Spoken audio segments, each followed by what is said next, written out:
Well, managers can continue to motivate employees in multiple ways. Number one, managers have to be very present and very visible, even though they're no longer visually visible. It's important to check in with individuals one on one through email, just checking in. I want to make sure that you have everything that you need, that you're setting up well, that things are working out for you. Try to understand people's situations and help with resources that they may need that you can help with. Sometimes it's coming up with creative solutions. Sometimes it's coming up with different expectations, new deliverables. We're talking about global pandemic rules. We're focusing not on daily deliverables, but rather weekly deliverables.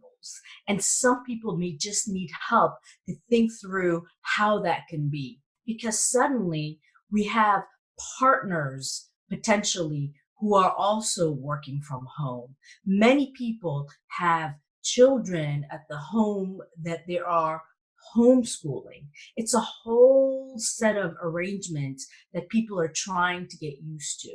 So trying to understand those, to label those, and to support individuals is very, very important. The second thing is being visible in terms of whether it's daily short emails to the team or every 2 or 3 days, just to check in to make sure that the group has insight into the big picture, meaning what's going on at the company, what's going on in the business is very important because people are worried about the big picture in as much as they're worried about their own tasks and their own responsibilities. In times like this, to make sure that people are connected to the big picture and that you're continuing to articulate whatever that may be, even if it's, I have no new updates, but I just want to let you know that I'm thinking about the group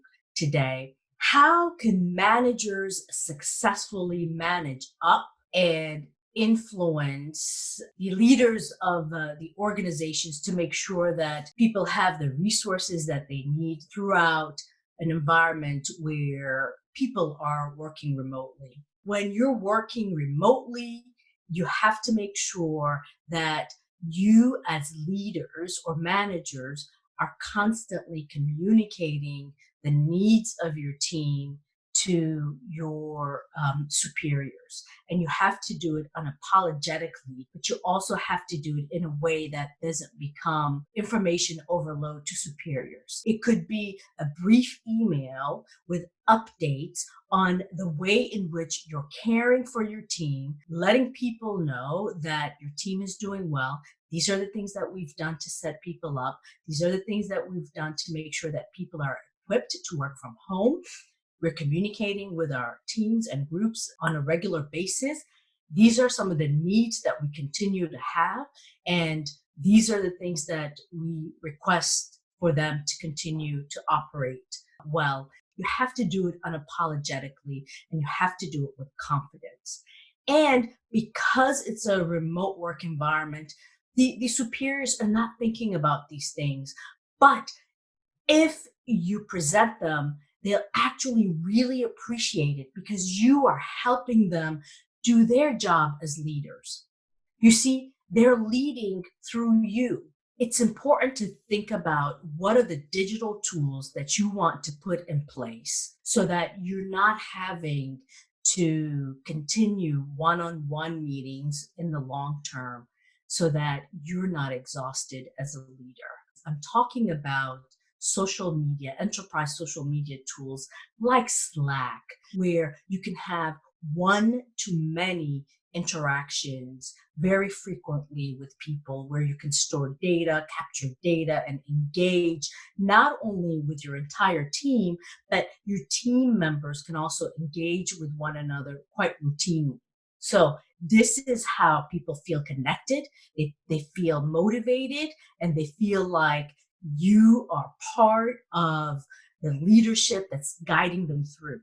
Silence is not an option right now, but a culture where people feel cared for and they have a leader that they trust is precisely what they need at this time.